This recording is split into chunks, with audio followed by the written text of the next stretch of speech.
Pessoal, vamos agora falar um pouquinho de derivadas direcionais. Eu tenho uma função 3x² de y e eu estou nesse ponto 1 e 2. 1 para x, 2 para y. Quem é esse ponto 1 para x, 2 para y?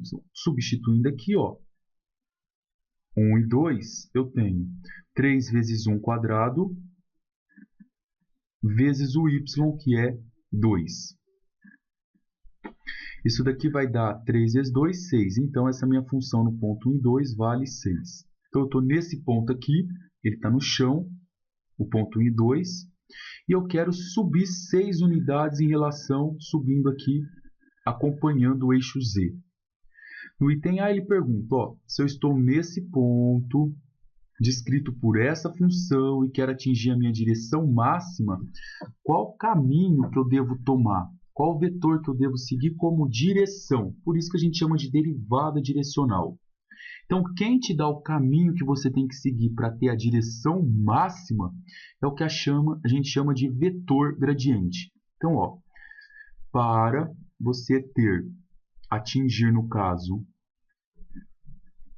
a direção máxima, você sempre vai lembrar que você precisa calcular o vetor gradiente dessa função. Sempre, toda vez. Então, o vetor gradiente ele me dá a direção que eu tenho a maior taxa de variação. Agora, eu vou pegar a função que foi dada, que é essa função aqui, f de x, y, igual 3x² de y, no ponto 1 e 2, e vou calcular esse vetor gradiente. Para calcular o vetor gradiente, como a gente aprendeu nas aulas anteriores, você deriva primeiro em relação a x, essa função. Quando você deriva em relação a x, você olha só para o x, e a derivada de 3x² é 6x. Como o y está multiplicando, eu abaixo ele aqui. Se ele estivesse somando, ele viraria uma constante e daria 0. Agora eu vou achar o f de y. Então, eu vou olhar só para o y, a derivada de 3y é 3, e abaixo o x². Encontrou esses dois valores, eu vou substituir no ponto 1 e 2, e isso é o vetor gradiente. Então, o meu f de x no ponto 1 e 2, eu vou lá no x, coloco 1, e no y eu coloco 2. Então, vai ficar 6 vezes 1 vezes 2, isso daqui vai dar 12. E no y vai ficar 3 vezes 1², isso vai dar 3. Então, o vetor gradiente, representado por esse símbolo, no ponto onde eu me encontro 1 e 2, é o vetor 12 para x e 3 para y. O que significa isso? Que eu saindo desse ponto 1 e 2, eu preciso seguir 12 unidades no caminho do eixo x, 3 unidades seguindo o eixo y.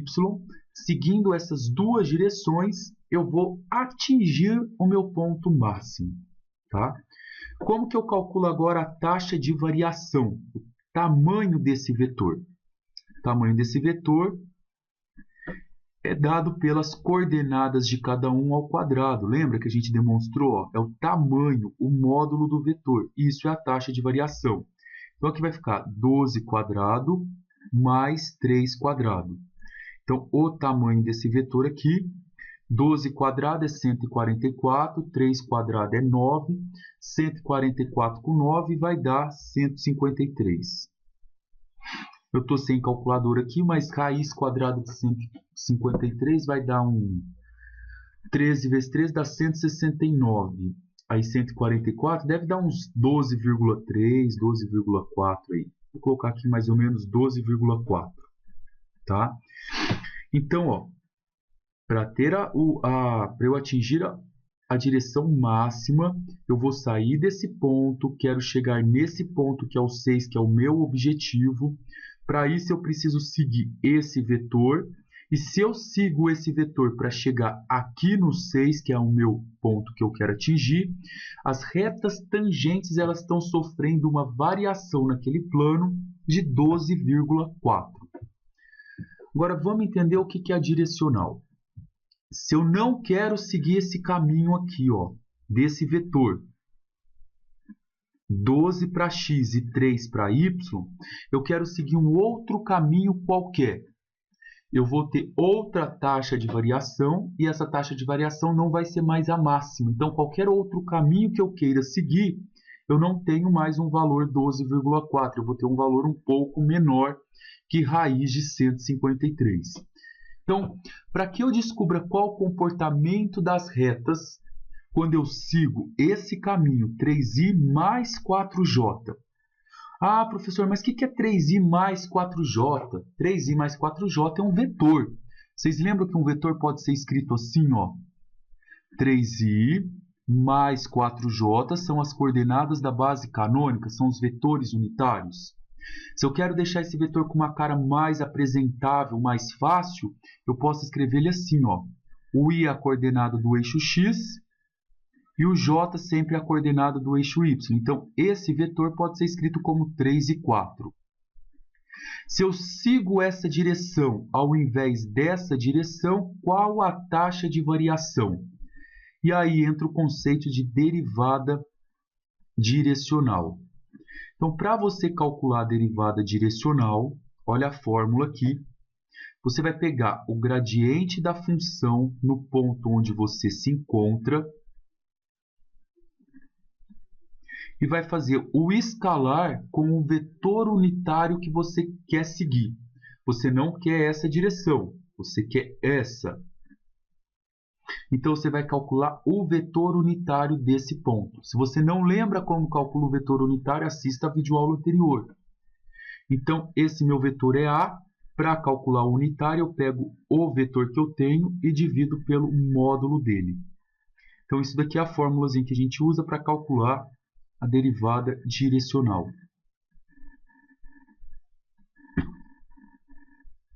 Então, agora vamos brincar aqui um pouquinho com isso. Eu preciso calcular o vetor gradiente. O vetor gradiente eu tenho do exercício anterior, ele vale 12 e vale 3. Então, o vetor gradiente é 12 e 3, que a gente já encontrou. Escalar, agora eu preciso. O meu vetor A, quem é o meu vetor A? 3 e 4.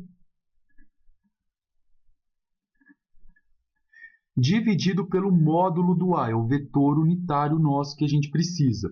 Para calcular o vetor unitário, eu preciso saber o módulo do vetor.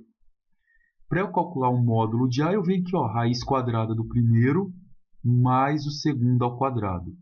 Você faz as continhas, isso vai dar a raiz de 25, que é 5. Então, isso daqui é o seu vetor unitário. Agora, basta você fazer o escalar entre os dois vetores. Se você também não lembra como calcula escalar, volte na videoaula anterior. Você pega o x de um, multiplica pelo x do outro. Então, vai ficar 12 vezes 3/5 mais 3 vezes 4/5. O y de um vetor multiplicado pelo y do outro. Aí você vai pegar e vai juntar tudo, vai somar esse resultado. 12 vezes 3 vai dar 36/5. 4 vezes 3 vai dar 12/5. 36 somado com 12 vai dar 48/5. E 48/5 vai dar 9,6, né, aproximadamente aí. E agora repara, ó, se você segue o caminho desse vetor aqui que você chamou de vetor A, se você seguir esse caminho desse vetor que é o 3 e 4, a taxa de variação das retas tangentes que estão passando por esse plano, ela está numa taxa de variação de 9,6. Se você segue o caminho do vetor gradiente dessa função, quem é o vetor gradiente? O vetor gradiente é o 12 e o 3. A taxa nossa de variação vai ser 12,4. Repara que isso daqui, ó, é a taxa máxima de variação. Qualquer outro caminho que você seguir, esse resultado sempre vai dar menor. Tá, então, alguns comentários sobre derivada direcional. Bons estudos para vocês, pessoal.